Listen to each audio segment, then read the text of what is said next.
இது news first prime time sunrise. அனைவருக்கும் இனிய காலை வணக்கம். மலர்ந்திருக்கும் இந்த நாள் இனிய நாளாக அமைய வாழ்த்துகள். நியூஸ் ஃபர்ஸ்டின் பிரதான கலையகத்திலிருந்து உங்களை சந்திக்கும் நான் சண்முகநாதன் வினோதர்ஷன். முதலில் தலைப்புச் செய்திகள்.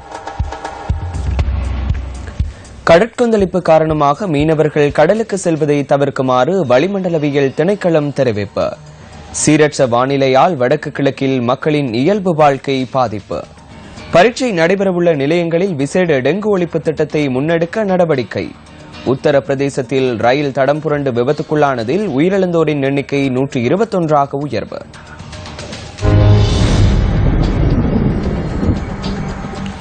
கிளிநொச்சி மாவட்டத்தில் நேற்று முதல் கடும் மழை பெய்து வருகின்றது. அங்கு தற்போது எவ்வாறான நிலை காணப்படுகின்றது என்பது தொடர்பில் அறிந்து கொள்வதற்காக அங்கிருக்கும் எமது பிராந்திய செய்தியாளர் ஞானசங்கரி சப்தசங்கரியுடன் தொடர்பினை ஏற்படுத்தியுள்ளோம்.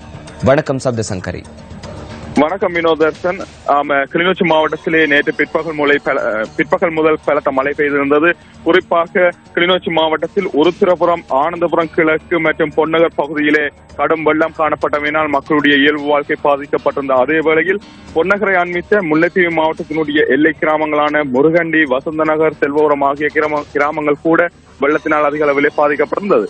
குறிப்பாக வெள்ள நீர் வீடுகளுக்குள் கூட பலருடைய வீடுகளுக்கு கூட வெள்ள நீர் உட்சென்றிருந்தமையினால் மக்களுடைய இயல்பு நிலை கூட பாதிக்கப்பட்டிருந்தமை இங்கு குறிப்பிடலாம். இதே வேளையில் முருகண்டி ஊடாக அக்ராயன் செல்லும் வீதி கூட வெள்ளத்தினால் நிறைந்து காணப்பட்டமையினால் போக்குவரத்து கூட இங்கே பாதிக்கப்பட்டிருந்தது.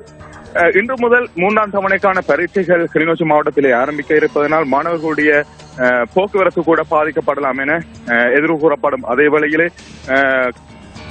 கடும் இருள் சூழ்ந்த நிலை காணப்படுகின்றமையினால் பரீட்சை மண்டபங்கள் கூட இருளாக காணப்படும் என்பதனால் மேலதிக ஒளியூட்டும் செயற்பாடுகள் கூட இங்கே இடம்பெற்று வருவதனை இங்கே குறிப்பிட கூற முடியும். அதே வேளையிலே கிளிநொச்சி மாவட்டத்தில் தொடர்ச்சியாக அண்மை காலங்களாக பிற்பகல் 5 மணிக்கு இருளுடனான காலநிலை காணப்படுவதனால் மக்களுடைய அன்றாட செயற்பாடுகள் கூட பாதிக்கப்பட்டிருந்ததையும் இங்கே குறிப்பிட்டு கூற முடியும். இவ்வாறு கிளிநொச்சி மாவட்டத்திலே சீரற்ற காலநிலை காரணமாக தொடர்ச்சியாக மக்கள் பாதிக்கப்பட்டிருந்ததை இங்கே எங்களால் எடுத்துக் கூறக்கூடியதாக இருக்கும். இது தொடர்பான மேலதிக தகவல்களை நாங்கள் தொடர்ந்து நியூஸ் செய்திகளூடாக தருவதற்கு நாங்கள் தயாராக இருக்கின்றோம். நன்றி சப்தசங்கரி. நாட்டின் பல பகுதிகளில் தொடர்ச்சியாக மழையுடன் கூடிய காலநிலை நிலவி வருகின்றது. வானிலை தொடர்பான தகவல்களை அறிந்து கொள்வதற்காக வளிமண்டலவியல் திணைக்களத்துடன் தொடர்பினை ஏற்படுத்தியுள்ளோம்.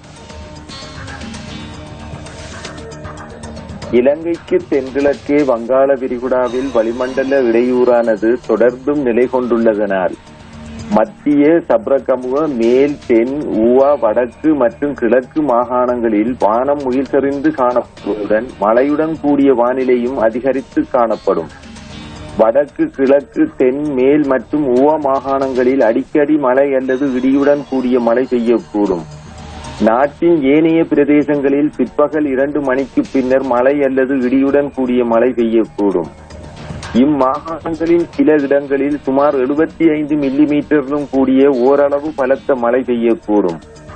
மத்திய, சப்ரகமுக, மேல் மற்றும் தென் மாகாணங்களின் சில இடங்களில் காலை வேளையில் பனிமூட்டம் காணப்படும். பலத்த காற்றும் மின்னல் தாக்கங்களும் ஏற்படுகின்ற சந்தர்ப்பங்களில் பொதுமக்கள் அவதானத்துடன் செயற்படுமாறு கேட்டுக் கொள்ளப்படுகின்றனர். கடல் பிராந்தியங்களை பொறுத்தவரையில் நாட்டை சூழவுள்ள கடல் பிராந்தியங்களில் அடிக்கடி மழை அல்லது இடியுடன் கூடிய மழை பெய்யக்கூடும். மட்டக்களப்பு தொடக்கம் அம்மாந்தோட்டை, கொழும்பு ஊடாக புத்தளம் வரையான கடல் பிராந்தியங்களில் பலத்த மழை பெய்யக்கூடும்.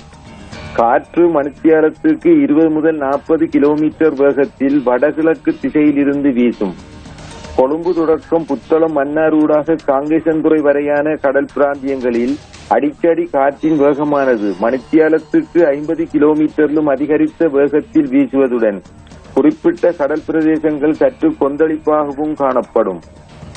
இதேவேளை நாட்டை சூழவுள்ள கடல் பிராந்தியங்களில் சக்தி மிக்க மேகக்கூட்டங்களின் தாக்கத்தின் காரணமாக திடீரென கடல் பிராந்தியங்களில் காற்றின் வேகமானது மணித்தியாலத்துக்கு 70 முதல் 80 கிலோமீட்டரிலும் அதிகரித்த வேகத்தில் வீசுவதுடன் அவ்வேளைகளில் கடல் பிரதேசங்கள் மிகவும் கொந்தளிப்பாகவும் காணப்படும்.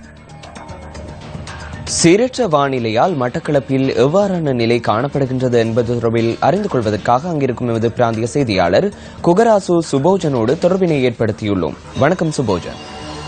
தொடர்ந்தும் பல நாட்களாக விடாவண்ணம் மழை பெய்து கொண்டிருக்கின்றது. இதனால் பல இடங்கள் பாதிக்கப்பட்ட வண்ணம் உள்ளன. மக்களின் குடியிருப்புகள், வீதிகள், வயல் நிலங்கள் என்பன மிகவும் பாதிக்கப்பட்ட வண்ணம் உள்ளன. இம்மழை தொடர்ந்து பெய்யுமானால் மக்கள் இருப்பிடங்களை விட்டு வேறு இடங்களுக்கு செல்ல வேண்டிய நிலையும் ஏற்படும். முல்லைத்தீவு கைவேலி பகுதியில் உள்ள வீடுகளுக்கு நீர் தேங்கியுள்ளதாக எமக்கு அறிய கிடைக்கின்றது. இது தொடர்பில் அறிந்து கொள்வதற்காக அங்கிருக்கும் பிராந்திய செய்தியாளர் மதிவதனுடன் தொடர்பினை ஏற்படுத்தியுள்ளோம். வணக்கம் மதிவதனன். வணக்கம். முல்லைத்தீவு மாவட்டத்தில் தொடர்ந்தும் மழையுடன் கூடிய காலையே நிலவுகிறது. மழையின் தாக்கமானது படிப்படியாக அதிகரித்து செல்கின்றமையை காணக்கூடியதாக இருக்கின்றது. குறிப்பாக தாழ்நில பகுதிகள் சில நீரில் மூழ்கி இருக்கின்றது. குறிப்பாக கைவேலி பகுதியிலே புதுக்குடி பிரதேச செயலாளர் பிரிவில் கைவேலி பகுதியிலே மதகு ஒன்று தவறுதலாக வைக்கப்பட்டமையினால் அந்த மதையினூடான நீர் வரத்து பாதிக்கப்பட்டமையினால் சில வீடுகளுக்குள் நீர் புகுந்துள்ளது.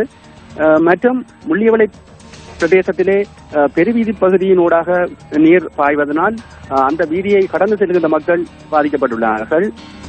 இதே போன்று மாந்தை கிழக்கு பிரதேச செயலாளர் பிரிவிலும் தாழ்நில பகுதிகள் சிலவற்றின் வீடுகளுக்குள் நீர் புகுந்துள்ளது. நியூஸ் செய்திகளுக்காக முல்லைத்தீவிலிருந்து விஜயகுமார் மதிவதனன்.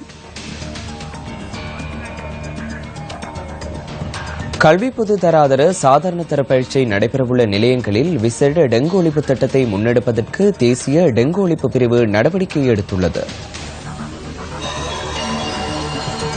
கூடுதலாக டெங்கு பரவும் அபாயம் காணப்படும் மேல் மாகாணத்தில் பரீட்சை நிலையங்களில் இந்த திட்டம் நடைமுறைப்படுத்தப்பட உள்ளதாக தேசிய டெங்கு ஒழிப்பு பிரிவின் சமூக வைத்திய நிபுணர் பிரஷிலா சமரவீர குறிப்பிட்டார். கல்வி பொதுதராதர சாதாரண தர பரீட்சை நடைபெறவுள்ள நிலையங்களை சூழவுள்ள பகுதிகளில் டெங்கு நுழம்புகளை ஒழிப்பதற்காக புகை விசிறும் நடவடிக்கைகளை கல்வி அமைச்சின் அனுசரணையுடன் முன்னெடுக்க உள்ளதாக அவர் சுட்டிக்காட்டினார். இதன் பொருட்டு சகல பிராந்திய சுகாதார பிரிவுகளையும் தெளிவுபடுத்தியுள்ளதாக தேசிய டெங்கு ஒழிப்பு பிரிவின் சமூக வைத்திய நிபுணர் தெரிவித்தார். இதேவேளை 2016 ஆண்டு அதிக எண்ணிக்கையான டெங்கு நோயாளர்கள் பதிவாகக்கூடிய ஒரு ஆண்டாக காணப்படுவதாகவும் அவர் மேலும் குறிப்பிட்டார்.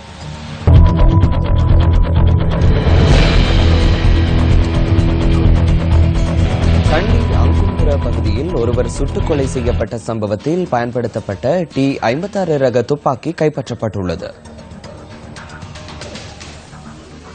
கபல்கஸ் ஹின்ன பகுதியில் கைவிடப்பட்டிருந்த நிலையில் துப்பாக்கியை கைப்பற்றியதாக போலீசார் குறிப்பிட்டனர். துப்பாக்கிச் சூட்டை நடத்திய ராணுவத்திலிருந்து தலைமறைவாகிய நபரும் மஹியாவே பகுதியைச் சேர்ந்த மற்றொருவரும் கைது செய்யப்பட்டுள்ளதாக போலீசார் கூறினர். இந்த சம்பவத்தின் போது காரை செலுத்தியதாக கூறப்படும் நபர் தலைமறைவாகியுள்ளதாகவும் போலீசார் தெரிவித்தனர். கொழும்பு பிரதேசத்தைச் சேர்ந்த இந்த நபரை கைது செய்வதற்கான விசாரணைகளை போலீசார் மேற்கொண்டு வருகின்றனர். காரில் சென்றிருந்த ஆயுதக்குழு ஒன்றினால் வீதியோரத்தில் நின்றிருந்த இருவர் மீது நேற்று காலை நடத்தப்பட்ட துப்பாக்கி பிரயோகத்தில் ஒருவர் உயிரிழந்ததுடன் மேலும் ஒருவர் காயமடைந்தார்.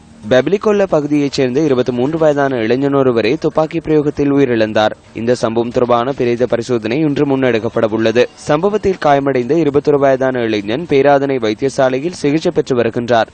துபாயில் இருக்கும் ஒருவர் வழங்கிய ஒப்பந்தத்தின் பிரகாரம் இந்த கொலை இடம்பெற்றுள்ளதாக போலீசார் குறிப்பிட்டனர். கொழும்பிலிருந்து சந்தேக நபர்கள் வந்துள்ளதுடன் கந்தானை பகுதியிலிருந்து காரை வாடகைக்கு அமர்த்தியுள்ளதாக விசாரணைகளில் தெரிய வந்துள்ளது. துப்பாக்கி பிரயோகம் நடத்திவிட்டு காரை பூஜாபிட்டிய பகுதியில் சந்தேக நபர்கள் கைவிட்டுச் சென்றுள்ள நிலையில் போலீசார் கைப்பற்றியுள்ளனர். இந்த துப்பாக்கி பிரயோக சம்பவம் தொடர்பாக 5 போலீஸ் குழுவினர் விசாரணைகளை மேற்கொண்டு வருகின்றனர். இத்துடன் நியூஸ் ஃபர்ஸ்டின் காலை நேர பிரதான செய்தி அறிக்கை நிறைவடைகின்றது. மீண்டும் சந்திக்கலாம் 10:25 மணித்தியால செய்தியில். வணக்கம். Hotline 0114-896-896 www.newsfirst.lk. Feedback at newsfirst.lk.